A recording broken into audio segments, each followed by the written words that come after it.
Hey guys, it's Drew. In this second installment of NB Chat, we're focusing on what the gender non-binary is.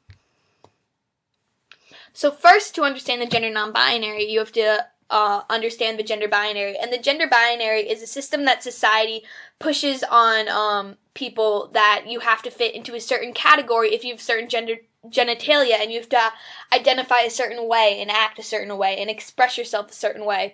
And it's the idea that being a woman means you have to be feminine, you have to stay home, and you have to take care of your family. And being a man means you have to be manly, you have to go out and make money, you have to not show emotions. And this is very damaging. It's important to understand that masculinity and femininity are separate from gender. One has to do with gender expression, and one has to do with gender itself. Gender itself is just what you like to be referred to as, what your pronouns you prefer. Like, if you want to be called a girl, if you want to be called a boy, if you want to be called a person, if you want to be called something one day and then something the other day. But then gender expression is like, if you want to paint your nails like I did, this is very feminine. Or if you want to wear eyeliner, or if you want to act masculinely and wear a tux and a tie. Which I almost messed up there because I almost said manly, which is a problem because the gender binary is pushed into people since we were born, because society tells us and tells us again, and advertisements and TV companies and models and just all the media out there, they push this gender binary on us, which is very damaging because you have to unlearn that to truly understand gender and understand sex and understand like who you are if you aren't cisgendered. The gender non-binary is a term for people who aren't men or women, or are both men or women, or are something else entirely, or some combination of these things, or some of these things some of the time. So basically they are people that don't solely identify as just a woman or just a man, and don't fit into the gender binary that society pushes onto us. Non-binary is an umbrella term used for the whole community, so there are a lot of genders within that umbrella, but also people can identify as non-binary as their gender. Agender, non-gender, non-identifying with any gender, the feeling of having no gender, a term used to describe a person without gender. So I identify as agender, and I identify as just a person. I don't feel like I have any gender. I just feel like a human being that just does what they do. And then, okay, so next one. Androgen, a person whose biological sex is not readily apparent. A person who is intermediate between the two traditional genders. A person who rejects gender roles entirely. It's important also that you realize that being androgynous is not just a white teenage person with a vagina with short hair acting masculine, but it can come in many different forms and many different ways.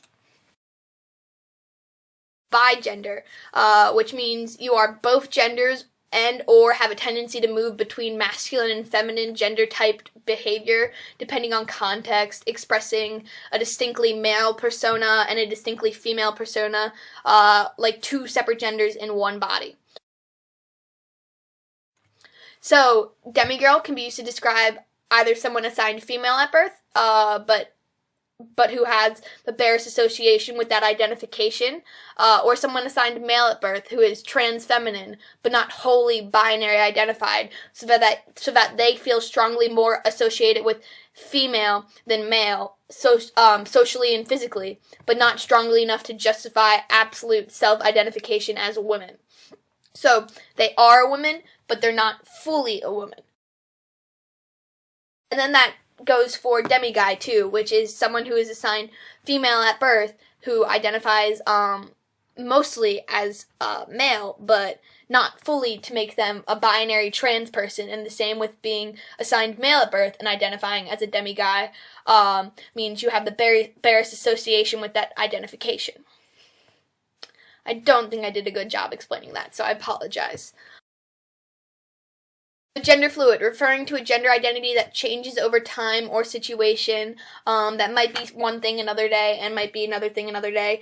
So, if you're bigender and you move fluidly between genders, you could also identify as gender fluid because your gender is fluid and it changes. Genderqueer can be used by pretty much anyone in the non-binary community that wants to use it, because it can sometimes, not always, it depends how the person feels if they want to use that label. Like, I don't like using genderqueer, but if you're someone that identifies like with 2 or more genders, like you're bigender or you're trigender or pangender, if you're someone who identifies without, if you're someone who doesn't have a gender, non-gendered, genderless, agendered, neutrosis, if you're someone moving between genders with a fluctuating gender identity, so like your gender is fluid, or if you identify as a third gender or an other gender, which includes people that don't like to even have a gender and just like to be referred to by name. Intergender is a person whose identity is between genders or a combination of genders.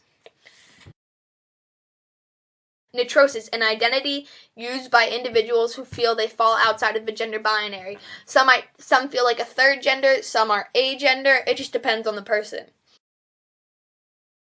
Pangender, a person whose gender is compromised of many genders or gender expressions. So they like to act very masculine or very feminine, or they are a boy and they are a girl and they're a lot of things at once or at different times. This is one of those definitions that I'm not 100% sure on, and I haven't seen a lot of information on what pangender is. So if anyone would like to contact me and educate me on this, that would be actually great. So thank you if anyone does that in advance. Transmasculine, a term used to describe those who are assigned female at birth who feel wholly disassociated with the female gender identification and are, if not wholly male identified, are at a place much closer to that end of the binary spectrum, either through a preference towards physical or behavioral masculinity, or through being in a state similar to that of a demigod. And then there's transfeminine, which is a term used to describe those who are assigned the male gender at birth, but who feel wholly disassociated from male gender identification and who, if not wholly female identified, are at a place much closer to that end of the binary spectrum, either through a physical preference or a behavioral preference of femininity. There's quotation marks around femininity because it's also important to realize that femininity isn't attached to being a woman, and it's not, those two things aren't codependent on each other. I think this is pronounced ally gender, but it's someone who identifies their gender as other or apart from all the existing genders and don't have a label for their gender or don't need one. Gender variant, which is someone whose gender is varied either in a fluid or static way, depending on the person. That was a list of all the non-binary genders that I have seen in my research.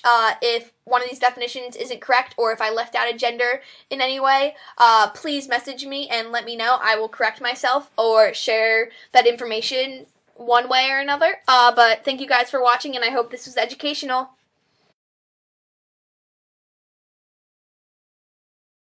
I don't know how to explain the gender binary. It's just so dumb. Why is it there?